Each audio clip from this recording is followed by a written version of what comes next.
এই 15 বছরের জঞ্জাল যেটা এটা তো আমার এই 2 দিনে তো আপনি শেষ করতে পারবেন না।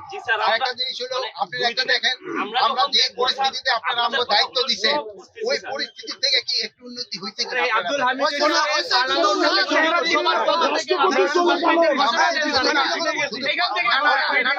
পদত্যাগ না তাকে শাস্তির আওতায় আনতে শুধু পদত্যাগ না ওটা ইনকোয়ারি করে তাদের শাস্তির আওতায় আনতে হবে। পদত্যাগ একটা কোনো সমস্যা